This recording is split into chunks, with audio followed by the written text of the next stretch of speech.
Okay, I wanted to bring that up especially. Faika, okay. So dalam conversation gagal ni muncul kembali Faika. Itu bagi yang tak kenal bekas setiausaha politik kepada Allahyarham Tan Sri Khalid Ibrahim. Beliau mengatakan apa yang tengah berlaku kepada YB ni semua adalah karma kepada langkah Kajang. Kifarah lah. Kifarah kepada langkah Kajang. Langkah Kajang ni adalah langkah political move pertama di Malaysia yang ada tagline langkah Kajang.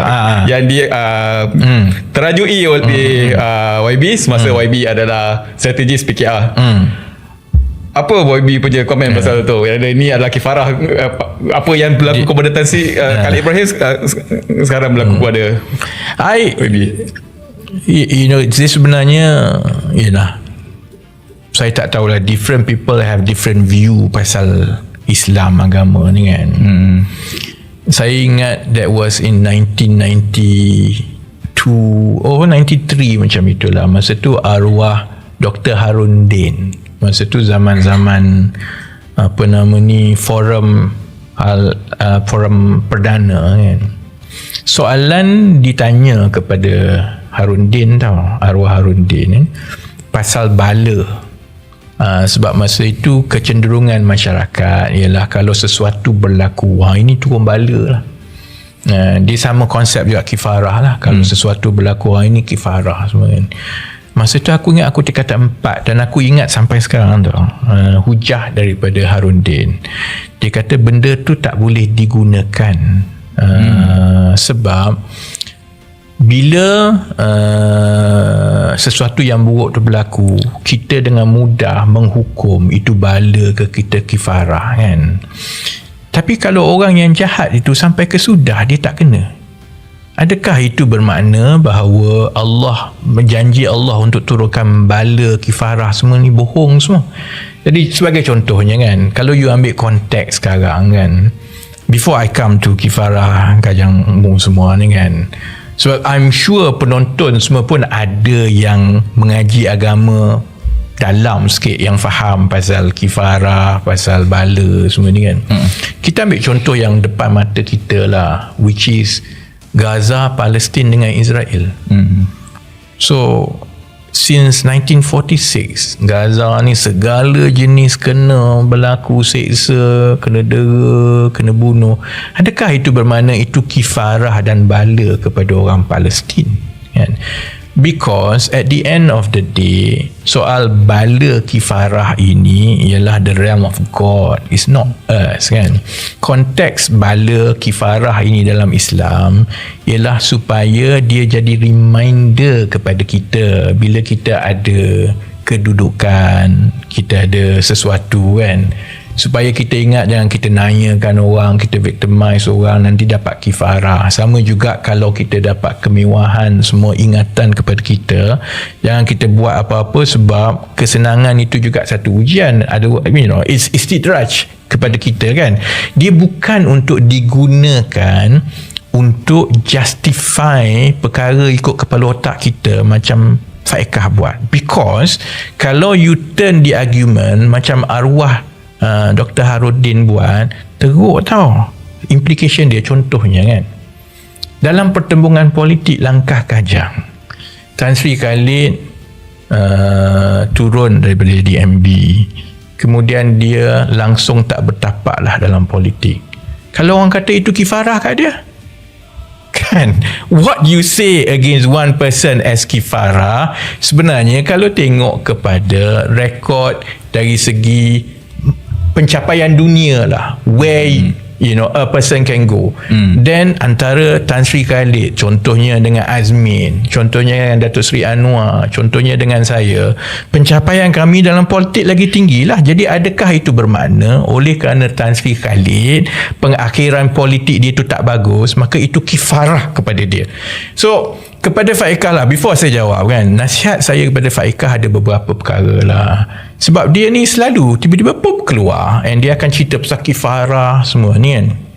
Nasihat saya ialah berhati-hati untuk menjatuhkan hukum in something that is not within our realm. Itu kuasa Allah, dan hanya Allah yang tahu siapa yang bala, siapa yang kifarah, kan. Itu satu. Yang kedua, I think sebaiknya Faeqah berhenti menunggang arwah Tan Sri Khalid sebab dia dah meninggal. Every time bila media tanya balik, keluarkan balik cerita, bila dibuat komen, dan orang akan pergi balik kepada asal usul langkah kajang semua tu, kerana ada beberapa perkara tu tak cantik. Contohnya lah, kan, sampai sekarang baik. Dan saya sebab tu saya ni kali pertama tau saya respon, sebab Zikri tanya pasal langkah kajang ni, sebab Tan Sri Khalid dah meninggal, kan. Sampai sekarang baik Faeqah atau sesiapa pun, tidak ada seorang pun yang menafikan tentang penyelesaian luar mahkamah saman Bank Islam terhadap Tan Sri Khalid untuk jumlah hutang 70 juta dia tu. Dan keluarlah, dan orang mula tengok macam mana sebenarnya dia kena saman, hutang tak bayar, kemudian last minute orang dah pergi mahkamah, last minute Peguam Bank Islam dimaklumkan ada last minute instruction, kita drop, dan timbullah semua perkara-perkara yang lain, kan. Dan hakikatnya ialah semasa Tan Sri Khalid bertanding tahun 2008 itu pun memang dia dah kena saman 70 juta. Dan memang perkara itu tidak diselesaikan sampai kesudah, sehinggalah last minute bahawa tiba-tiba ada tarik balik saman. I mean, you tell me lah, kan. Kalau rakyat biasa, media pun, orang akan tanyalah macam mana seorang menteri besar daripada PKR tiba-tiba dapat pelepasan hutang 70 juta just like that. Dan actually there's a lot of probable questions yang akan keluar, kan. Dan bila pula mari pasal Faeqah tiba-tiba timbul untuk cerita, untuk serang saya semua ni, kan. Dia tak baik untuk Faeqah, kerana Faeqah ni apa benda dia tak cakap pasal Datuk Seri Anwar. Dia cerita benda dalam kain, pasal perkara seks, semua dia cerita pasal Datuk Seri Anwar ni. Nanti keluar balik semua. Tak cantik kepada Anwar Ibrahim bagi mereka yang menyusun menggunakan Faeqah untuk serang saya. Tak cantik untuk Faeqah kerana orang tahu semua, kan. Cuma soal langkah kajang ni, kan. If I go back to 2014, I would have done exactly the same thing. Dan I'm actually very comforted that I have not changed. You have no regret? I have no regret. Will you still have tried to make Anwar Ibrahim Menteri Besar? No. Okay. Langkah kajang bermula is not about Anwar Ibrahim sebagai Menteri Besar tau. It's about integrity bila soal 70 juta. Okay. Tapi for whatever reasons, naratif itu akhirnya berjaya ditukar seolah-olah ini untuk buang Tan Sri Khalid dengan ganti Anwar Ibrahim. The real issue is about 70 juta, because pada pandangan kami, beberapa orang kami, termasuklah saya, Saifuddin semua, bahawa Tan Sri Khalid is compromised. Then how do we go di dalam parti? Kita hanya ada seorang menteri besar, bahawa menteri besar yang telah pun settle case 70 juta tanpa explanation, tanpa apa, last minute. Dan kalau tak percaya, pergilah tanya peguam-peguam bagi pihak Bank Islam, iaitu seingat saya Tommy Thomas. You go and ask Tommy Thomas, sebenarnya, kan. Semua argument semua tu Bank Islam menang all the way, is a sure way. Jadi contohnya, kan, you are facing a situation yang mana menteri besar PKR berhadapan sama ada bankrupt ataupun dia kena bayar 70 juta. Tapi suddenly benda tu settle. It doesn't happen tanpa faktor-faktor lain. Jadi there is a probable question to ask, kenapa perkara itu berlaku, kan. So to me, when I say that I'm comforted, kerana I don't think I have changed. Tahun 2014 soalnya ialah we cannot compromise integrity. Walaupun itu kesian dekat Tan Sri Khalid, but what to do? Samalah macam sekarang.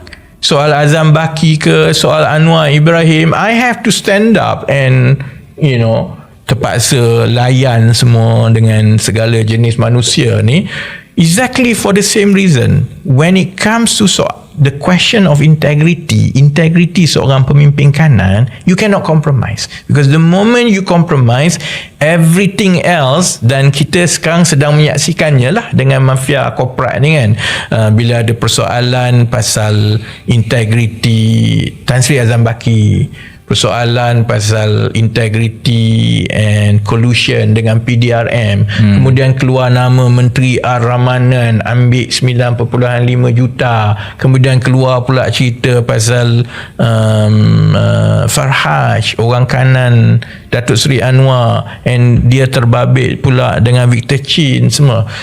So kalau you ada standard yang berbeza-beza mengenai integrity, hancur negara ni. The line is clear. The moment, walaupun you are my best friend semua kan, ataupun saya sayang sangat dengan Tan Sri Khalid ni, dia baik, semua cuddly semua kan, but once you cross that, then I think in that sense lah, bezanya ialah I should ask society, setakat mana kita nak compromise integrity ni, just so that kita tak perlu pening kepala dengan inconvenient truth. Dia orang parti saya suka dia gini-gini, tapi dia ada kes itu, tak apalah, asalkan dia duduk kat situ, asalkan parti kita menang. You see, my problem is, to me, no is no lah kan. Jadi sama ada langkah Kajang 2014 bermula dengan soal 70 juta itu, which to me, and I'm not apologetic, and I say itu soal integrity, samalah juga sekarang ini dengan soal yang sedang berlaku. So what's the difference?